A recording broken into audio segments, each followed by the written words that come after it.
Theodore Roosevelt was one of the most well-known explorers of his time. Roosevelt was born October 27, 1858.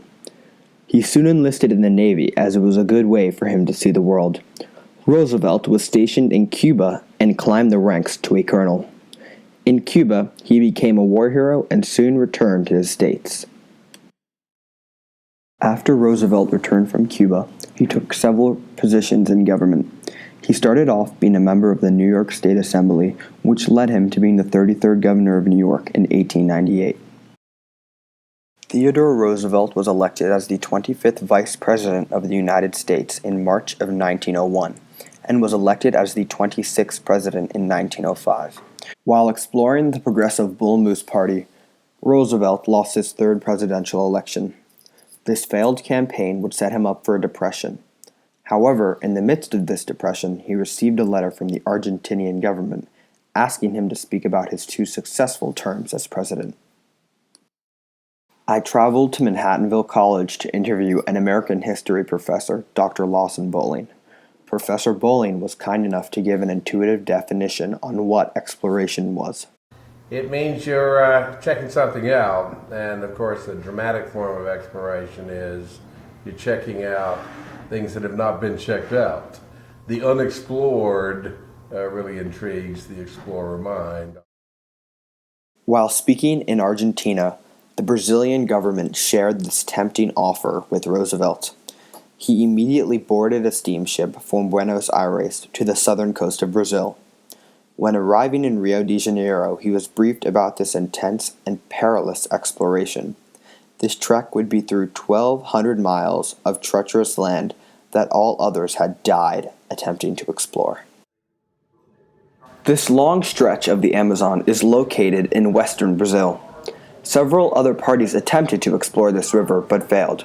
Theodore was determined to explore and chart this section. Theodore Roosevelt would be accompanied by a Brazilian colonel, Candido Rondon. The other major figure who was on the exploration was Kermit Roosevelt. Kermit, like his father, was an explorer.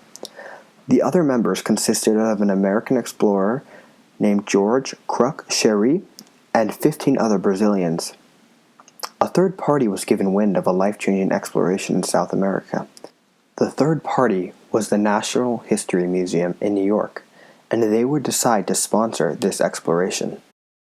The Museum of Natural History sent all of the supplies down to Brazil, and everything else was ready to go. The crew set out on October 4th, 1913. However, the issues on this exploration would only increase as time went on. 16 out of 19 people returned from the exploration. While on the journey, one Brazilian was shot and killed by a fellow explorer.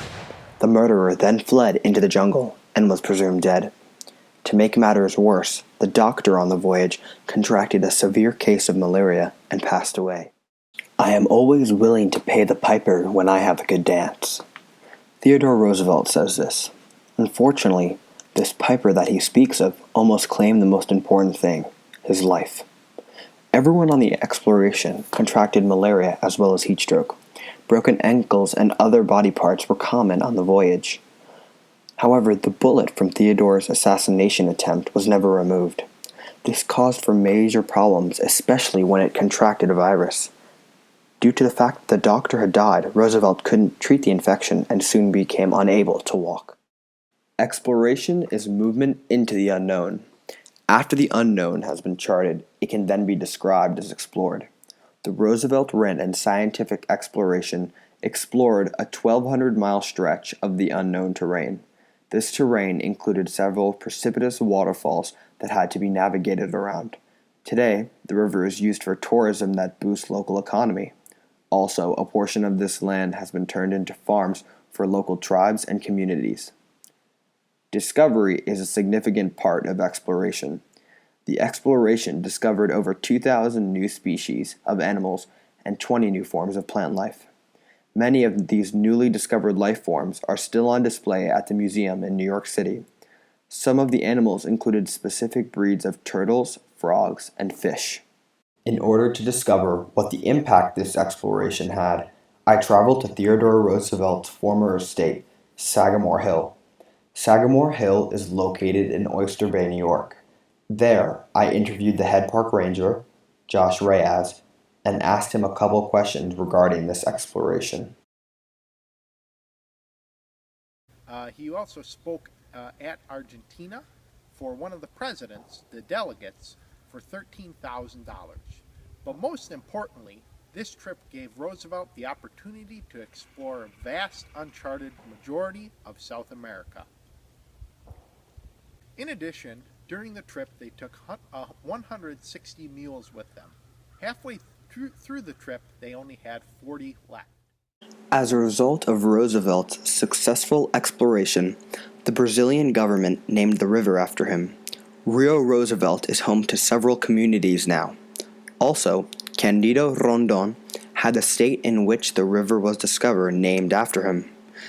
Today we see statues of Mr. Rondon and Mr. Roosevelt all over the world for their valiant efforts on the River of Doubt.